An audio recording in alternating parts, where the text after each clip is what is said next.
Hey guys, so Lord here, back again with another review, and today we'll be taking a look at the Four Horsemen Studios Mythic Legion's Illythia Wave Baron Voligar 2.0. Now before we get into it here, let's first take a look-see at both the front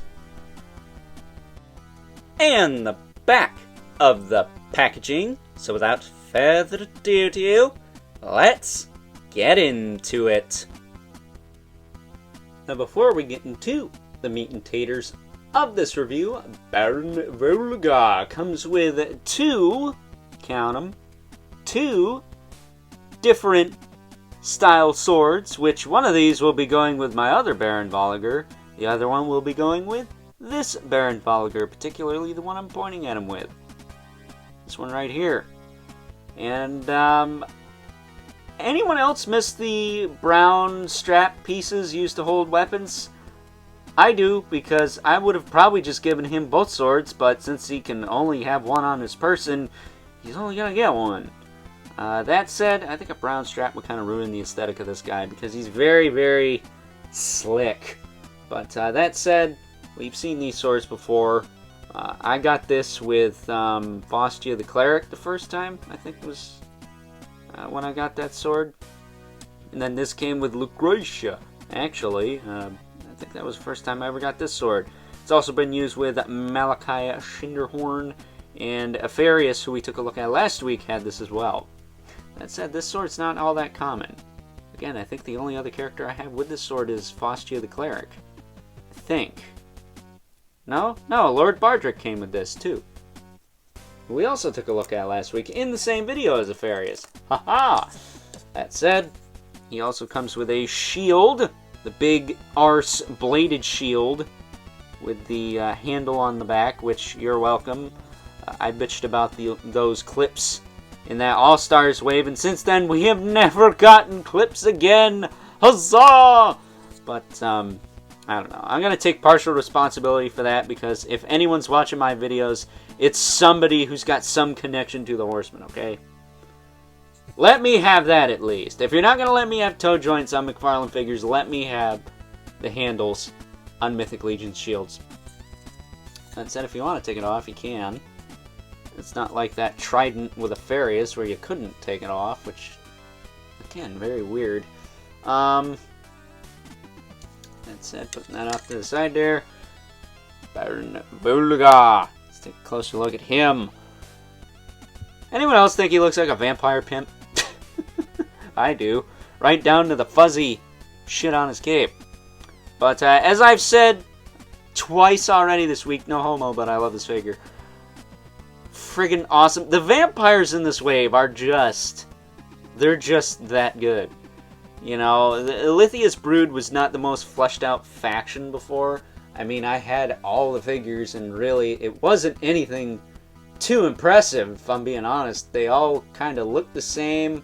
They all had the same color palette. This wave really spruces things up a notch. Quite a few notches, and this guy's no exception to that. Kind of why I made my original Baron Voligar kind of a Vampire Knight General type character. A commander. Because I knew this guy was coming out, and this guy was going to be the end-all be-all Baron Voligar figure. That said, he does use the same arms and legs as that previous Baron Voligar. Not so much as far as the color goes, but as far as the sculpt goes, we'll say if anything, they're a little smoother on this guy. That said, his torso is new, his belt is new, I believe. His shoulder pads are new, his collar is new, and that head sculpt is new. Look at that. That is one ugly son of a bitch right there. A face only a mother like Illythia could love, because she's kind of hot, but kind of not. If you're hot, you're hot. If you're not, you're not. Either way, look at how freaking squared off his forehead is, too. It's like a freaking shelf. Yeah, look at the scar across his face. You know, I said the other day that Valak was my mind's eye view of Dracula. This is my mind's eye view of Dracula's old man. You know, kind of a Nosferatu looking guy. Because I always kind of in my headcanon, Orlok is the father of Dracula, because let's face it, Nosferatu is awesome and underrated, and deserves a little bit more credit as far as the character goes, and he's more monstrous. This guy is a little bit more monstrous than Valak here, which I'll just bring him in for a quick comparison. You just see that Valak's a little bit more dulled down. This guy's just straight up freaking gnarly, scary, gonna kick your ass. Like, don't mess with this dude. He's seen some shit. That said, I love the shoulder pads on this figure. They look great. I love the crest of Illythia on his chest there, which I guess this is removable, much like the chest plate on Valak and Lord Bardrick. I love the collar. I kind of wish we had this for Lord Dragul, but it is what it is. Just a really sick looking figure, man. Now, as far as articulation goes, his head can look up and down a tiny bit. His is a little bit more hindered because of the collar, so that's reasonable, I guess. You can also swivel there. Now, I will say, my neck has a tendency to get stuck, so buyer beware. I don't know if that's the torso on mine or what, but it does get stuck sometimes, so just be wary about that. Move the shoulder pad out of the way. You can swivel the arm forward and back. Again, I have his cape connected like Valak's. I have one of the holes going into the arm peg there, and then I have the other one going into the shoulder pad peg, just to give it a little bit more dynamism, whatever. I'm not an English teacher, you don't need to know that yet. That said, his arms go up and down quite well. Oof. He's got a single hinge at the shoulder. Stupid, that is an elbow, sir. Single hinge at the elbow with rotation. Gauntlet swivel. Swivel at the wrist with a hinge. I haven't actually bitched about the improper hinge in the wrist there, but I don't care. I'll give Four Horsemen a pass because it doesn't feel like I'm getting ripped off. Getting this out of the way. He's got a ball-jointed torso, which his was the loosest out of the batch. But I'm just guessing that's the nature of the beast now. They're all going to be kind of whatever. You're going to need to depend on the belt to stiffen them up. I mean, it's not bad. It's not flopping all over the place, but I may get a new torso for this guy because it is kind of bobbly for my liking. I have to wait and see about that. His hips kick forward and back.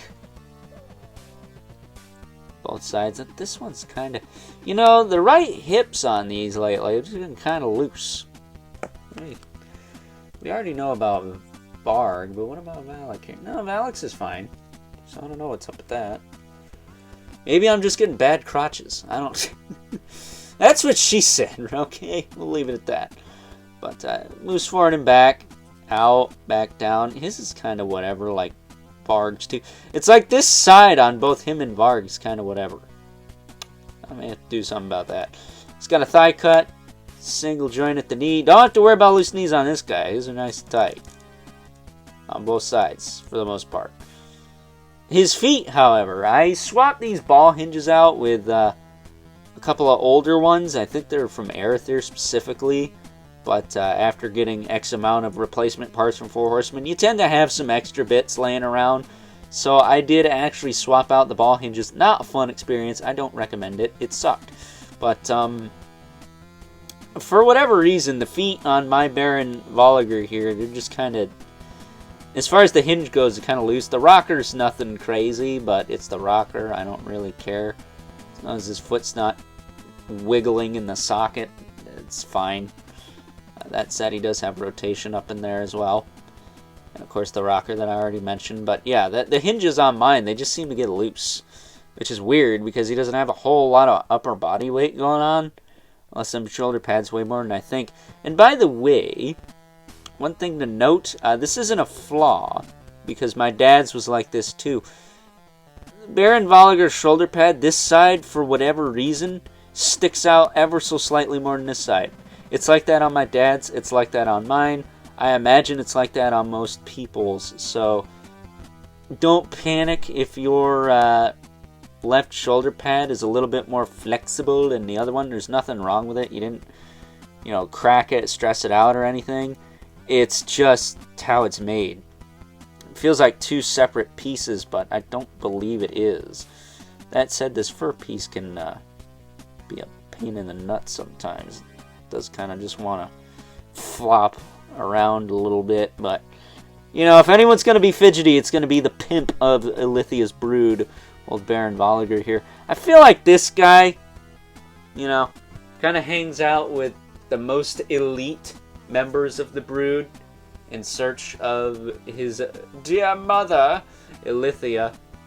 And I'm okay with that. He looks the part. He looks like he's some badass dude you don't want to F with, But with that being said, let's now move on and take a look at some size comparisons. First up, here is Baron Voligar 2.0 next to his daughter, Lucretia. From Advent of Decay and the current leader of Illythia's brood, a figure that was relatively easy to obtain for quite a while actually, but I think goes for a pretty penny nowadays. That said, as I was busting good old Lucretia here out for this comparison, I noticed she had the same exact sword as her daddy here, albeit with a slightly brighter shade of silver. That said, we also have Baron Voligar 1.0 from, I believe it was the Covenant of Shadow, if I'm not mistaken, but of course if you're a latecomer to this line, like me, you picked him up during All-Stars 3.0. That said, I took the liberty of customizing my first Baron Voligar into a more jacked version of the Vampire Knight, a Vampire Commander, if you will. I think it came out pretty good. Let me know what you guys think in the comments below. And last but certainly not least, we have our two regulars, Brother Mandibulus, also from Advent of Decay, and of course, the Livid Spawn, who as usual, towers over everyone. So with that being said, time to wrap things up, some final thoughts. Overall, and while I may not have needed another Baron Voligar for my Mythic Legions collection, I do understand that some of you out there are relatively new to the Mythic Legions line and weren't fortunate enough to pick up the first version of this particular character. And for those of you out there that picked this version up for that reason, I'm very happy for you and hope he is everything that you wanted him to be. That said, I'm being 100% honest with you guys and saying that this guy exceeded all expectations, because not only is he almost a completely different figure from his 1.0 counterpart, aside from the arms and legs, and let's be honest, there is no arguments there, the new pieces he's got going for him are really ornate and really frickin' cool. The shoulder pads, the chest plate, the collar piece, the belt, and the new head sculpt this guy's rocking are absolutely wicked, and I freaking love them. No homo. So, with that being said, even if you have Baron Voligar 1.0, you need this guy for your Illythia's brood. Turn that old Baron Voligar into a Vampire Commander General, whatever you want to call it, like I did. I mean, you don't have to do exactly what I did, but you know what I mean. Make him some sort of leader for an army and have this guy alongside Lucretia. I think that would be one hell of a display. So with that being said, I hope you guys enjoyed this review. If you are so inclined, please don't forget to comment, like, subscribe, and hit the bell so you know whenever I upload more reviews like this one. If you haven't already, please hit me up on Instagram at Overlord Productions, as well as the Mythic Legions Cabal over on Facebook. But as always, keep the comments civil, because the world sucks enough as it is, especially when how many variants of characters am I going to buy and justify? I mean, I didn't have Artemis yet, so that was a no-brainer, but are they going to make a Brother Mandibulus 2.0? Because I'm all here for it. And until next time, I'll catch you guys later.